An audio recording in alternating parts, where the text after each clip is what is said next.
Assalamualaikum warahmatullahi wabarakatuh. Good morning everybody. How are you today? Hari ini kita akan melanjutkan pembahasan yaitu mengenai past perfect tense. Apa itu past perfect tense? Mari kita mulai pembahasannya. Semoga dapat disimak dan dipahami dengan baik.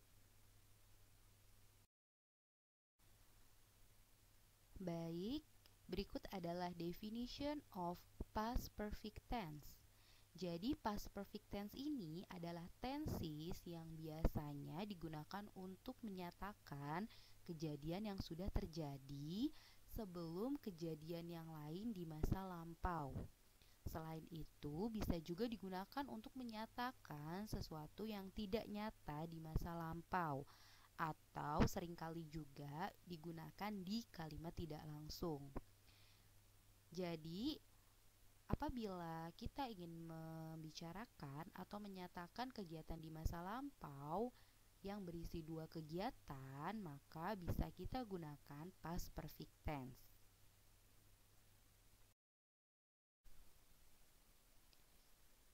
Selanjutnya kita masuk ke example of past perfect tense dalam bentuk kalimat. Dapat dilihat di sini ada dua kejadian yaitu A dan B, di mana dua kejadian ini terjadi di waktu yang sama, tetapi ada salah satu kejadian yang terjadi lebih dulu.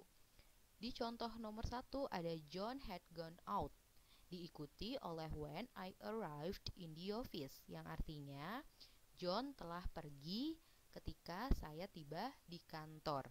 Jadi dari contoh ini dapat kita lihat bahwa John pergi terlebih dahulu sebelum si subjek I tiba di kantor. Ya, jadi balik lagi seperti penjelasan tadi, di mana ada dua kejadian di waktu bersamaan, yang mana ada salah satunya terjadi lebih dulu. Di contoh kedua ada I had saved my document. Lalu di kejadian B-nya before the computer crash. Di sini saya telah menyimpan dokumen saya di kejadian A. Lalu kejadian B-nya sebelum komputernya rusak.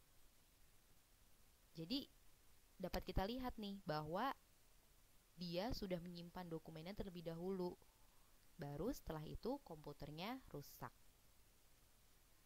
Di contoh ketiga dan keempat itu di sini bisa dilihat yang di bold adalah di kejadian A, di mana kejadian A ini tempatnya di belakang. Jadi tidak selalu kalimat past perfect tense itu kejadian A ada di depan.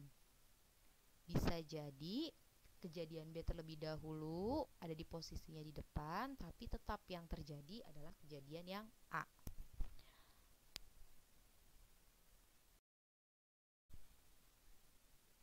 Berikut adalah rumus verbal dalam past perfect tense.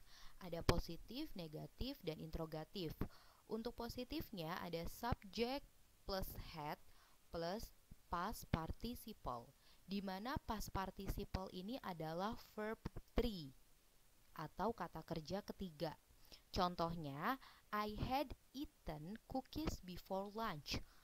I-nya sebagai subjek, had-nya itu rumus, plus eaten. Eaten ini adalah verb 3 dari kata eat, yaitu makan.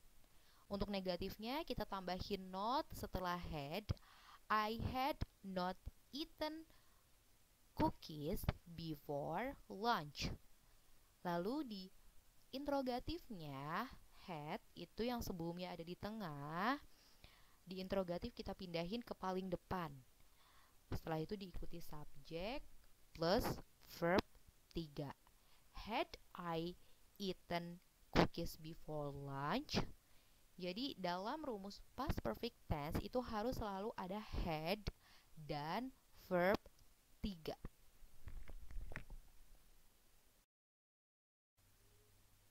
Selanjutnya ini ada satu contoh soal penggunaan past perfect tense.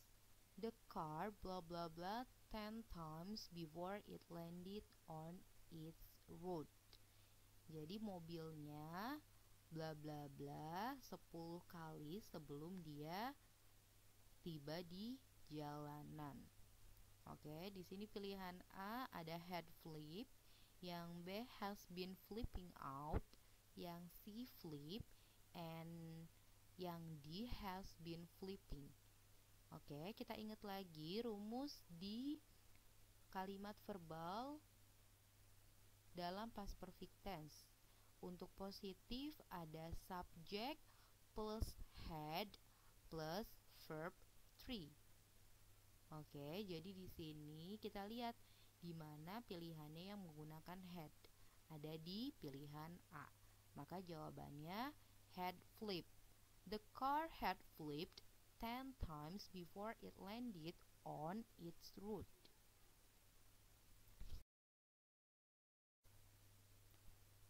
Untuk selanjutnya kita masuk ke exercise. Di sini ada 5 nomor, di mana setiap nomornya itu ada 2 kejadian, yaitu kejadian A dan kejadian B, seperti contoh di slide sebelumnya. Oke, past perfect tense itu adalah kejadian yang terjadi lebih dulu di dalam 2 kejadian tersebut. Kita lihat di nomor 1 ada kalimat before the children eat their lunch, they wash their hands. Sebelum anak-anak makan siang mereka mencuci tangan. Maka di sini kita bisa lihat bahwa yang seharusnya dilakukan terlebih dahulu adalah mencuci tangan, baru setelah itu makan. Maka rumus past perfect tense kita masukkan ke dalam kejadian B atau di kejadian setelah koma. Kita ingat lagi bahwa rumus past perfect tense adalah subject plus had plus verb 3. Di sini verbnya udah dikurungin ya. Di kejadian B ada wash, maka berubahnya menjadi they had washed their hands. Tapi posisi kalimatnya tetap seperti ini ya. Bukan berarti kejadian B dilakukan lebih dulu maka dia berubah posisi menjadi di depan. Kita tetap mengikuti susunan kalimat yang ada di soal. Untuk before the children eat their lunch itu maka it-nya berubah jadi verb 2 atau jadi past tense. Maka before the children ate their lunch, they had washed their hands. Begitu contohnya. Ya, bisa dikerjakan untuk nomor 2 sampai nomor 5. Sekian penjelasan mengenai past perfect tense, semoga dapat dipahami dengan baik dan dapat dikerjakan soalnya dengan tepat dan benar. Wassalamualaikum warahmatullahi wabarakatuh.